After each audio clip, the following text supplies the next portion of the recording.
if he can save the lost the way Jesus did, there's only a certain amount of time left. Time left. So use the law, use your testament to reach out to the lost. Reach out to the lost. There's nothing more important than your eternal salvation. Okay, Jesse, may mga ilang tanong lang ako sa'yo. Una kong tanong sa'yo, Jesse.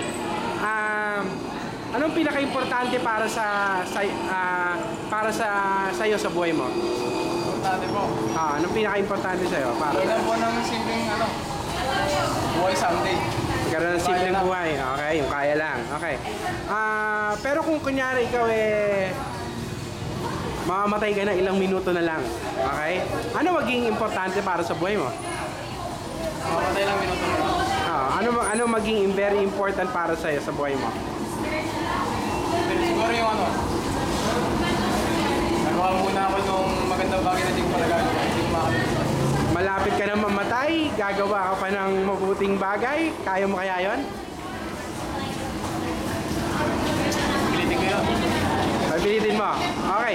Hindi mo ba napag-isipan kahit na isang beses na ang pinaka-importanting bagay sa buhay, pag malapit ka na mamatay, kung saan ka pupunta pag namatay ka? Yes, iniisip ko Okay. Ikaw tatanungin, saan ka kaya pupunta pag namatay ka? Okay na sa akin ko yung piyano, tanggap ko na po yung...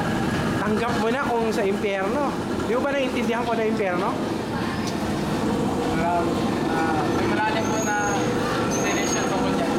Ang sabi, ang impyerno raw ay may isang lugar na may apoy na hindi mamatay at mga uod na hindi na mamatay. Pag pumasok ka doon, wala nang labasan. So okay lang sa'yo kung doon ka? Ngayon po yung kung hindi po ako bibigyan ng Diyos. Okay, sige. Tingnan natin kung doon ka talaga pupunta, ha? May mga tanong ako sa'yo, sagutin mo. Okay? Sige. Jason, unang tanong. Nakapagsinungaling ka na ba? Wala po tawag din sinungaling. So nakapagsinungaling ka na? Yes, sir. Saan ang tawag sa'yo kung nakapagsinungaling ka na? Sinungaling na tao pa kasalanan. Okay, sinungaling, di ba? Nakapagnakaw ka na ba kahit ang pinag-usapan kasing lit na isang candy may-ari pa kapatid mo? Minsan, nung bata pa ako, hindi ko naintindihan kung ano ibig sabihin ng salita na ako. Okay. Pero nung nagkaisip ako. Hindi ka ginakaw? Estudyante ka ngayon, di ba? Yes, sir. Sinasabi mo sa akin na hindi ka nangungopia? Ha? Sinasabi mo sa akin hindi ka na Hindi mo po nangungopia? nangungopia talaga. Kahit minsan? Hindi, nung tumutung lang ako ng college. Pero dati nagkangopia ka. Nung last year, gawa ko na uwi, pero Hindi ba pareho rin ng magnanakaw yun? nagpagana ako din nung siya kasi. Okay. So, pangatlong tanong. Pakinggan mo to, Jason, ha? Sabi ni Jesus minsan, tumingin ka pa lang na may pagnanasa sa isang babae, nakiapit ka na, nag-commit ka na ng adultery sa babae na yan sa puso mo. Okay, masasabi mo ba, Jason, na kahit na isang beses sa buong buhay mo, hindi mo pa nasusubukang tumingin na may pagnanasa sa isang babae? Sa panahon ngayon, hindi ako masasabi na meron pang lalaki na tao na hindi nagkaroon ng pagkanasa sa kapwa. So, nagawa mo na yan? Yes, sir. So, ibig sabihin, sa paningin ng Diyos, adulterer ka, makikiapit. Yun sinabi niya.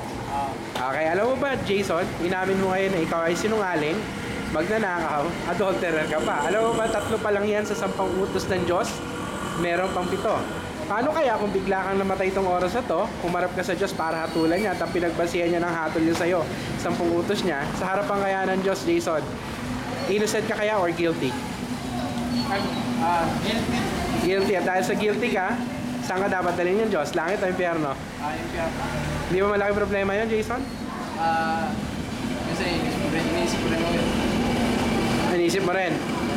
Okay, so, alam mo, ikaw mismo ang nakadiscover, doon ka papunta. Kasi dati rin mo akong born again. Okay. Dahil sa influensya ng kapwa, saka sa mga kasama ko rin sa church. Okay. Parang bumalikan yung paniniwala. So, hindi nakatulong ang simbahan sa'yo? Hindi nakatulong sa akin. Yung church, hindi nakatulong? Sinabi ko na sa sarili ko na hindi na lang ako magsisimba kung niloloko ko lang din naman sarili ko. Okay. Alam mo, yung pinuntahan mong simbahan ng mga ipokrito, alam mo ba yun? Okay? Kasi ang dapat, mga nasa simbahan, dapat ay yung mga anak ng Diyos na nabubuhay sa kabanalan.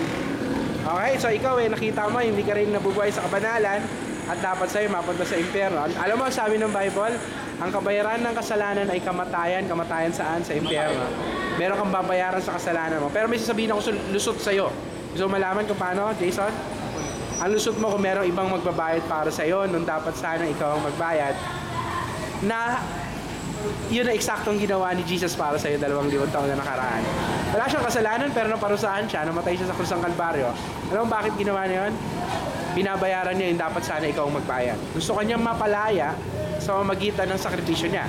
Ngayon, may sakripisyo na siyang ginawa, may kabayaran na. Paano mapupunta sa'yo?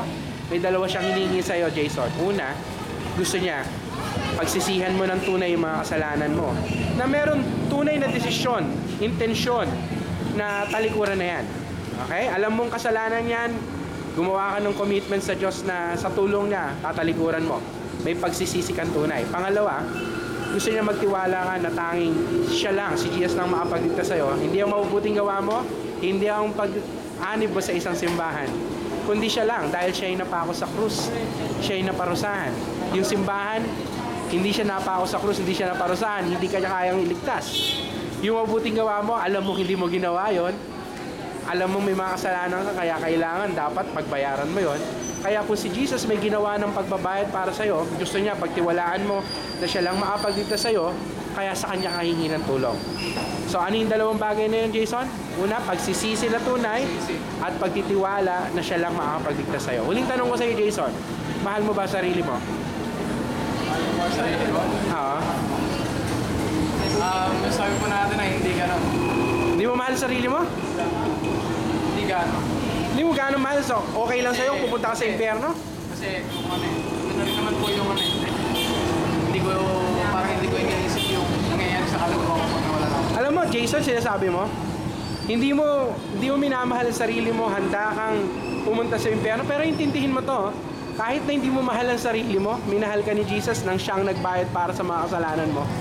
Hindi ba dapat mahalin mo rin ang sarili mo dahil siya nga puro kasalanan ang ginawa mo sa kanya, pero nagsakripisyo na para sa'yo, pinakita niya ang pag-ibig niya sa'yo. So di ba dapat mahalin mo rin sarili mo? May punto po tayo dun. May punto ako, okay?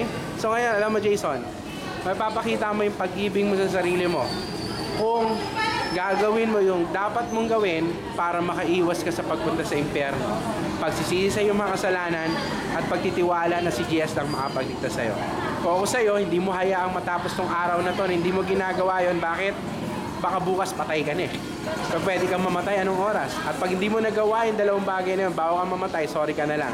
Sa impyerno ka. Pero kung gagawin mo yan, habang buhay ka pa at di mo alam kung hanggang kailan ka mabuhay, wala kang dapat ikatakot sa kamatayan dahil hindi ka sa impyerno dadali ng kamatayan sa langit. Okay? Pag-isipan mo, Jason. Pwede ba?